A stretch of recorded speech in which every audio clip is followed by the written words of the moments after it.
La fabrication de pâte à papier, à partir de papier récupéré, consiste essentiellement à séparer les fibres des autres matières contenues dans les papiers, puis à les laver. À Norske Skog Golbey, nous mettons en œuvre un processus sans chlore qui fait appel à des moyens mécaniques et à des réactions physico-chimiques. La pâte ainsi produite est composée de 10% de fibres et de 90% d'eau. L'atelier a une capacité de production moyenne de 1200 tonnes de pâte par jour. La pâte de papier récupérée entre pour 70% dans la composition de notre produit fini. Tout au long du processus, les opérations sont surveillées par le personnel du secteur depuis la salle de contrôle. De même, des contrôles sont effectués régulièrement sur la pâte afin de s'assurer que celle-ci présente les caractéristiques requises à la fabrication d'un papier de qualité. Chaque jour, environ 1900 tonnes de papier récupéré sont réceptionnées dans notre bâtiment de stockage, dont 90% sous forme de vrac.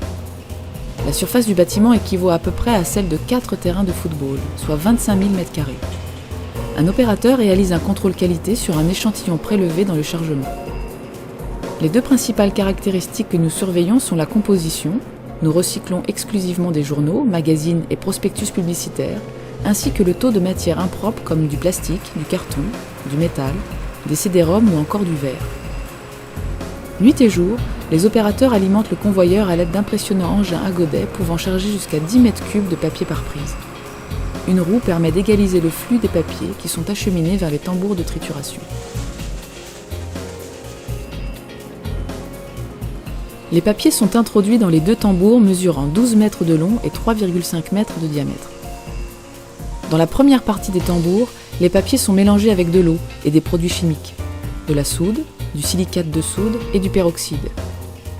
Les actions combinées de ces produits permettent de mettre les fibres en suspension et de les faire gonfler. Elles permettent également de séparer l'encre des fibres, de collecter l'encre et d'éclaircir la pâte. Dans la deuxième partie des tambours, la pâte diluée passe au travers de la paroi percée de trous de 8 mm. Cette opération permet de retenir les matières impropres les plus grosses. La pâte est ensuite envoyée vers l'atelier d'épuration et de désancrage, tandis que les déchets collectés seront traités en fonction de leur nature. Les déchets incinérables seront compactés, déshydratés et incinérés dans notre chaudière à déchets, tandis que les déchets métalliques seront confiés à des recycleurs externes. Plusieurs opérations d'épuration permettent d'éliminer les matières impropres résiduelles contenues dans la pâte. Dans des cyclones, les éléments les plus lourds sont entraînés vers le bas par l'effet tourbillonnaire provoqué par la force centrifuge.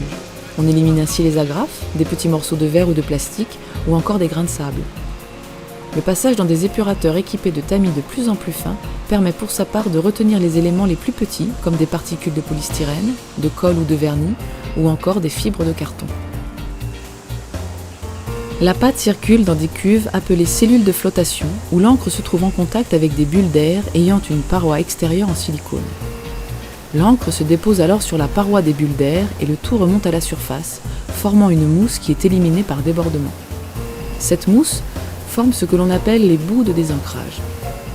Deux cycles de désancrage, la préflottation et la post-flottation, permettent d'éliminer un maximum d'encre et de points collants. Entre ces deux cycles, la pâte a été épaissie, chauffée et triturée dans un disperseur afin de faciliter le décrochement de l'encre résiduelle et de fragmenter les points collants. Pour finir, la pâte est filtrée une dernière fois, épaissie et éventuellement blanchie à la dithionite avant d'être stockée en silo.